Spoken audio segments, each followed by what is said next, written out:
आखिर कैसे मुंह खोल के सोने की आदत ने अमेरिका के इस आदमी को एक रात में रानू मंडल से सीधा लता मंगेशकर बना दिया। दरअसल ये रात में कानों में एयरपोर्ट लगा के गाने सुनते सुनते ही सो गया और जैसे ही इसने करवट ली एयरपोर्ट कान से निकल के सीधा इसके मुंह में घुसड़ गया, जिससे इसको सांस लेने में थोड़ा दबाव महसूस हुआ और ये उठ के पानी पीने लगा, लेकिन पानी गले से नीचे गया ही नहीं, जिसे इसने सिंक में पिचकारी मार के निकाल दिया और इसे इग्नोर करके दोबारा सोने चले गया। लेकिन अगली सुबह जैसे ही ये उठा इसको छाती में दर्द होने लगा और सांस लेने में दिक्कत आने लगी, जिसके बाद ये हॉस्पिटल गया और डॉक्टर ने एक्सरे करने के बाद बताया कि एयरपोर्ट इसके गले की नली में जाके फंस गया है। जिसके बाद डॉक्टर ने इसके मुंह में अपना औजार डाला और एयरपोर्ट को बाहर निकाला। नेक्स्ट, एक औरत के पेट में मिली एक कैंची जो कि मुंह के रास्ते से अंदर नहीं गई, बल्कि दरअसल ये कांड किया यूपी के एक ओपी डॉक्टर ने। साल था 2008। यूपी के एक प्राइवेट हॉस्पिटल के डॉक्टर ने औरत की डिलीवरी के लिए ऑपरेशन किया और कैंची उसके पेट में ही छोड़ दी और टाके लगा के उसे घर भेज दिया। और अगले 17 साल तक उसके पेट में कभी कभार ही दर्द हुआ करता था, इसीलिए वो बस छोटी मोटी दवाई लेके इग्नोर कर देती थी।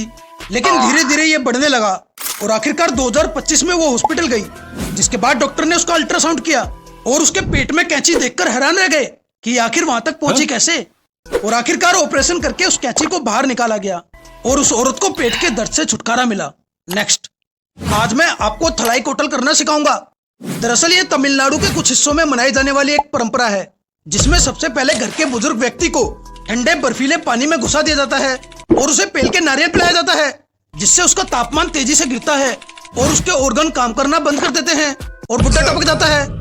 वैसे ये चीज बीमारी से परेशान घर के बुजुर्ग व्यक्ति को दर्द से छुटकारा दिलाने के लिए किया जाता था, लेकिन आजकल कुछ लोग अपने घर के बुड्ढों को उनके पैसे हड़पने के लिए उन्हें टपका देते हैं और पुलिस भी इसे एक पुरानी परंपरा समझ के इग्नोर कर देती है, जिससे सभी बुड्ढों में डर का माहौल बना रहता है कि कहीं उनके घर वाले उनका थलाई कोटल ना कर दें।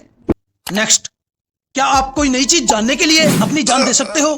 दरअसल 1957 को अमेरिका में एक आदमी को एकदम अजीब किस्म का सांप मिला, जिसे वो एक साइंटिस्ट के पास ले गया और साइंटिस्ट ने भी ऐसा सांप पहली बार देखा था। और जैसे ही वो उस सांप पर रिसर्च करने लगा तो अचानक सांप ने साइंटिस्ट के अंगूठे पर काट लिया। दरअसल ये सांप अफ्रीका का था और साइंटिस्ट को भी ये समझ आ गया था कि इसका एंटीवेनम मिलना बहुत ही मुश्किल है, इसलिए उसने हॉस्पिटल जाने की जगह उसके सिम्टम्स लिखने स्टार्ट कर दिए। पहले तो उसे बस हल्का सा बुखार हुआ, लेकिन कुछ घंटों के बाद उसके मसूड़े से खून आने लगा। उसके बाद जब वो रात में मूतने के लिए उठा तो उसने देखा कि उसका मूत एकदम खून में बदल चुका था, लेकिन फिर भी वो हॉस्पिटल नहीं गया और अगली सुबह उसने उठ के खाना खाया और अपने सिम्टम्स को लिखता रहा जब तक कि वो टपक नहीं गया।